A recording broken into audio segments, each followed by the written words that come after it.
It's the 11th of September 2025 and it's time to get moving again. I know, 2 trips in 1 year, but that's just how the opportunities played out. This time we're off to Africa again. First to West Africa, Benin, Togo and Ghana, a whole area we've not been to before. Then to Botswana with a slight detour back to Namibia. In our last Africa trip we did a coin flip to work out whether to visit Namibia or Botswana, and Namibia won. This time it's Botswana's turn. So for West Africa we'll be in a small group, like Uganda but a bit bigger. There'll be 8 of us rather than 5, and like Uganda it's been organised as a photographic tour. This area of Africa is quite heavily populated, so lacks wildlife. The focus on this leg of the trip is more cultural, but wildlife has not been neglected. Then Angela and I head off to Botswana for 16 days. Self-drive again, centred on the Okavango Delta, a place that's been on our collective bucket list. Unlike last time, we won't be camping, not because of lack of opportunity, but more advancing age. We decided to give the rooftop tent a miss this time and go lodge to lodge. Still plenty of opportunity for adventure, as you'll find out. So the first thing we have to do is to get ourselves to Benin. It's a bit complicated flight-wise, but Angela got it worked out. The obvious solution would be to fly Perth to South Africa, then to Benin, but there are no direct flights from Perth to Joburg. We'd have to fly to Sydney, then to Joburg. This would add 8 hours at least to our flights. The solution is to fly Perth to Singapore, where Ethiopian Airlines connects to, then Singapore to Addis Ababa, which is the long leg of the trip, then Addis to Cotonou in Benin. Addis Ababa is the major airline hub in the northeast of Africa. It's a big airport and Ethiopian Airlines has a big fleet. It's also worth noting that this Perth-Singapore-Addis-Cotonou route is not a lot longer than Perth-Johannesburg-Cotonou. So let's get underway.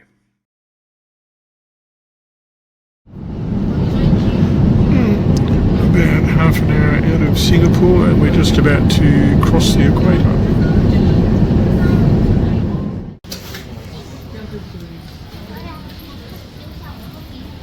That's the first leg done in Changi Airport in Singapore. We're going to find our gate for the next leg, which is Addis Ababa. It's an Addis Ababa flight there, ET639. We're just double checking. ET639? Yep. F558. F58, okay. This is down there. Look out down. Floral display in the airport here.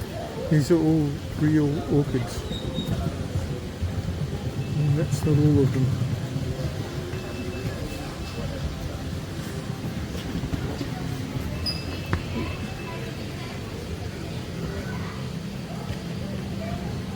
And there as well. Quite a way down there. It's all inside. These koi are massive.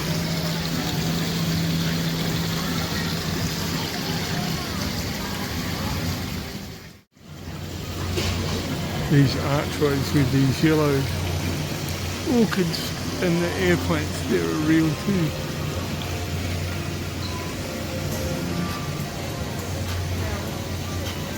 Yeah. We haven't even started finding the other gates yet. And I've got this fish pond here that you actually walk over. These fish are not goldfish, they're cichlids.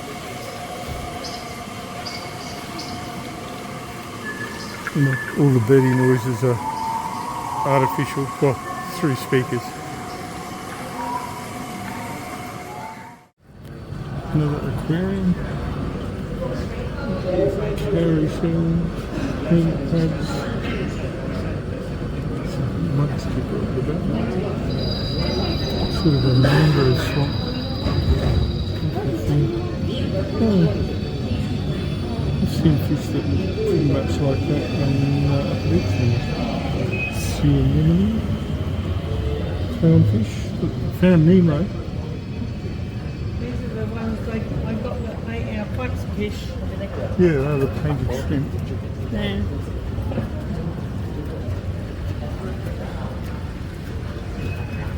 Right, anyway, off to find our gate. We still haven't got there yet. More miles of gates.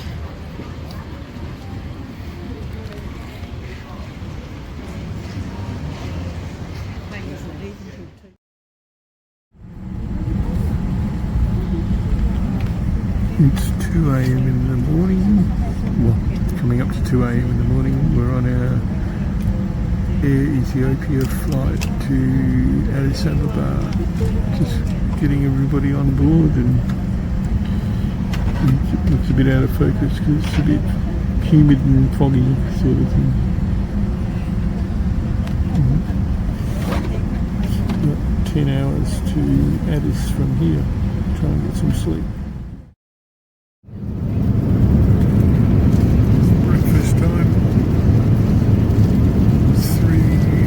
It's a bit past 3 in the morning. And we left at... yeah, whatever. By now I've lost all track of time. We're on final approach to Addis and the sun will be up soon. We have a layover of a couple of hours here. Time to negotiate the airport and get to our next gate.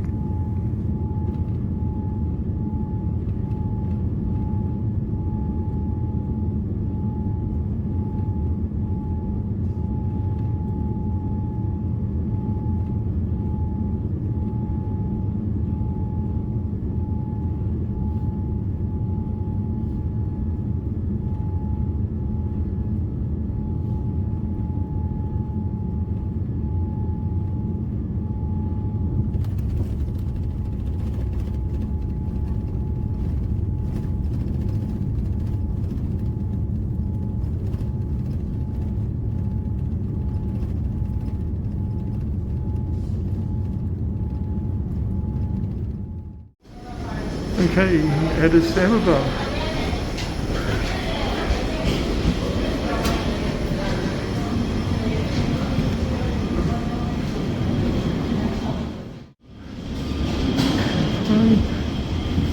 Quite a big airport this by the looks of it. Time for a coffee and something to eat. We're going to get to know this airport pretty well as we'll be through it 3 times on this trip. Then we find our gate. B7, that's it. That's downstairs and we'll be bussed to our plane. Okay, gate found. By the way, Ethiopia has its own writing script called Ges. The text that looks like NG actually says B7. Getting the bus out to our plane. It is a big airport.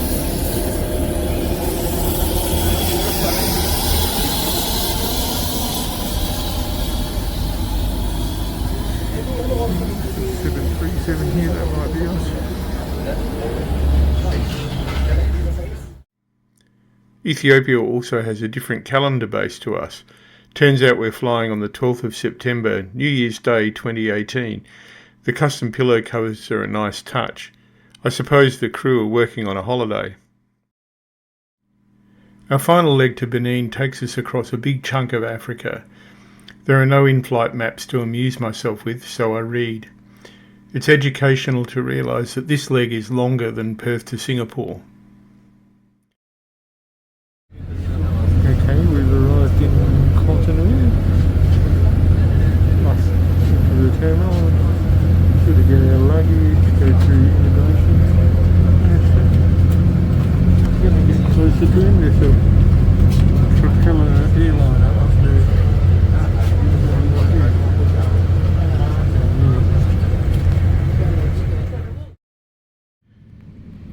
We've booked a shuttle to take us to our hotel. We're in no mood to deal with local taxis. We're exhausted. It's the little rainy season and it's raining. Oh, the mural, we'll come back to that.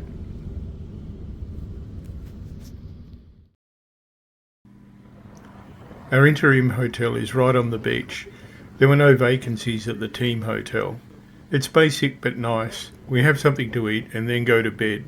Did I mention that we're exhausted?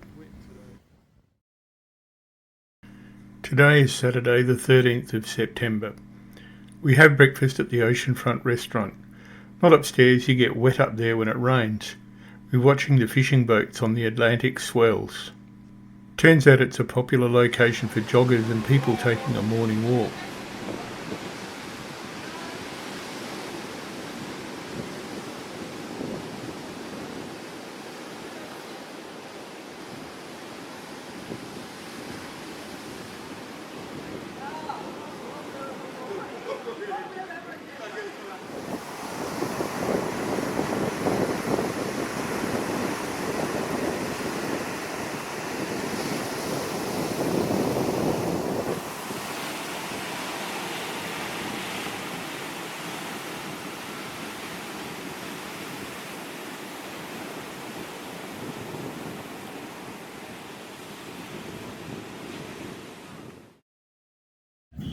Breakfast with musical accompaniment, a bit of an improvement over what we got in the Shire. This turns out to be some walking club or a society of some sort. Edmund, our guide, knew about them. We could hear them coming for ages. The brass decided to take a break as they went past us. Shame.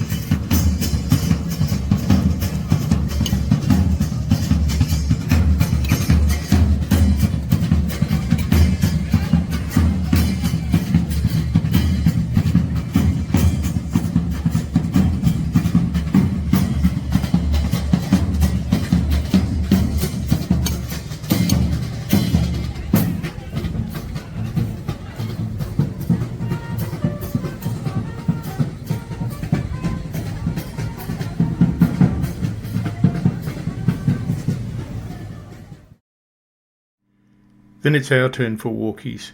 We're not being picked up to go to our next hotel until the afternoon, so we have some time to kill. This is the Quartier Jacques Mosque, not far from where we're staying. Religion is a big mix in Benin with lots of churches and mosques. It's also the hub of the religion called voodoo, which is not a minor thing tucked away in a corner. Voodoo is not exclusive, so many people that accept voodoo are Christian or Muslim as well. We get picked up to transfer to another hotel to join the rest of the team. Some people we already know from Uganda, but others are new. We'll sort it out. Don't be surprised to see a lot of motorbikes, Ah, yes. because then the motorbikes makes a drive very difficult. Yeah. Our history and also our heritage. Okay. Yes. So how long? 970 metres? 940. 940. 40 meters. So nearly in length. nearly a kilometre. The way they were, militarized, the way they were organized, Yeah. the French named them Amazon Amazon. Okay. due to the Greek legend mythology.